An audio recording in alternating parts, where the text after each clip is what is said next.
Well, Germany has reported another record number of new COVID-19 infections in a single 24-hour period, surpassing 50,000 new cases for the first time. Chancellor Angela Merkel has called for an urgent meeting with state premiers to agree on a response to the situation, which is threatening to overwhelm some intensive care units. Germany's top virologists say another lockdown will be needed if vaccinations do not quickly accelerate. The spike in cases is putting pressure on Germany's incoming government. Parliament will meet today to discuss its response. For more on this, I'm now joined by Michaela Küffner, DW's chief political editor at the German Parliament. Michaela, what's on the table in the Bundestag today? They're debating a new kind of response there. Yes, it's the debate over a new law that would only come into force once the epidemic emergency here in Germany, which allows nationwide measures and makes it easier for regional implementation, runs out. That would be on the 25th of November. The problem is only that this is the first reading, that there's still a lot of debate over how tough those measures should be, whether employers should have the right to know whether staff is vaccinated, whether they could implement a ban on people coming to work unless they fulfill the criteria of being vaccinated, having recovered or being tested. All of this still a matter of debate as Germany heads into this emergency situation. And while the incoming likely governing coalition says this is a set of measures that does justice to the fact that a lot more people are vaccinated, that there needs to be more flexibility, the outgoing party, Angela Merkel's Conservatives, say it was simply too early to call off that emergency situation here in Germany and that this will create yet more legal uncertainty. So it's a debate that is still continuing, but clearly the alarm bells are ringing amongst hospital representatives up and down the country already. So the current German Vice-Chancellor and very likely incoming Chancellor Olaf Scholz just spoke in Parliament. Let's have a quick listen. The virus is still here and is threatening the health of our citizens.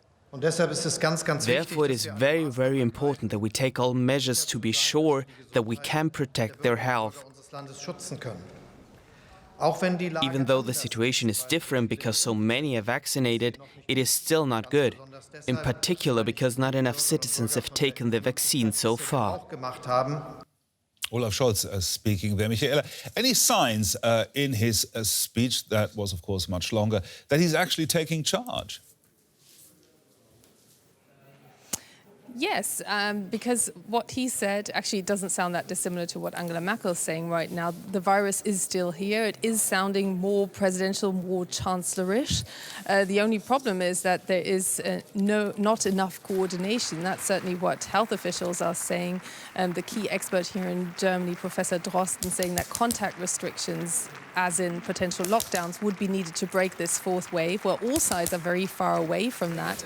And Angela Merkel was getting a bit desperate when she said that a drive is needed to bring everyone together. All federal states need to sit down and agree on action taken right now. So while the rhetoric is very similar to Angela Merkel, there clearly is not enough agreement to have an effective tool to break this fourth wave and to find nationwide restrictions, like in Austria, for instance, where people can't go into restaurants unless they are recovered or vaccinated, or looking at France, where mandatory vaccinations for health staff is already in place. This is still being debated as Germany heads into this very critical point of the fourth wave.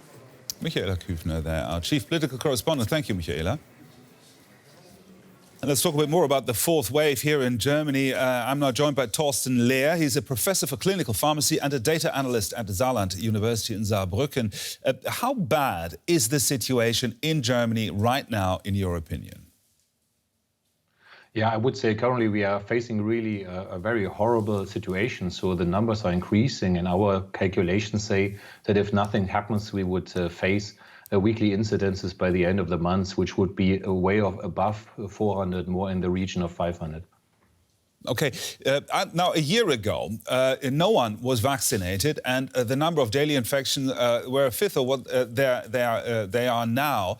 And we were told, and I firmly believe, that when we have a vaccination rate of 70%, which is sort of what we have in Germany, we wouldn't need to go into any other lockdowns. Explain this to me. Why are the numbers what they are right now?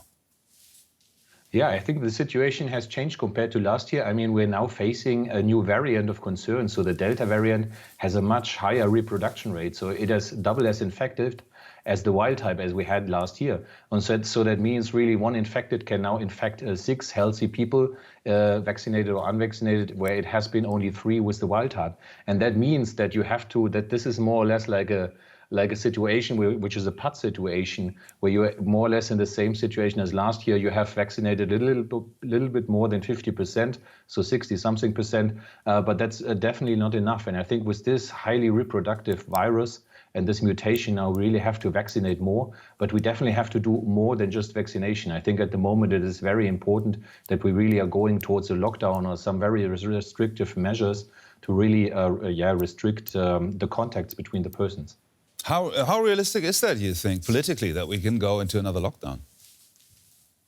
I think I think it will be realistic, because I think the health system will not be able to cover that for a long time. So I think also the increase in the hospitals is really very steep at the moment. And according to our calculations, I think we would have to have a lockdown latest by the end of the month, that there's really not coming to an overflooding of the ICU units. So I think the pressure will be high enough for the politicians to really take care. At the moment, I think with the political situation in Germany, it will be difficult, but at the end they have to react. Otherwise, we are facing real trouble in the winter. OK, you just said that the ICUs in Germany are facing an overflow. Is this down to the lack of physical beds, or is it about staff that's not available, staff that's just overworked and has sort of signed out? Yeah, I think it's a mixture. I think the number of available beds is reduced. Also, the number of non-COVID patients is really high at the moment. So a lot of people with heart attack, with surgeries or so, are currently occupying the ICUs. So there's not enough space at the moment. And in addition, we're also facing new COVID patients coming into the clinic. And again, with the Delta variant, we have the situation that this is also not only more infective, it also causes more severe diseases.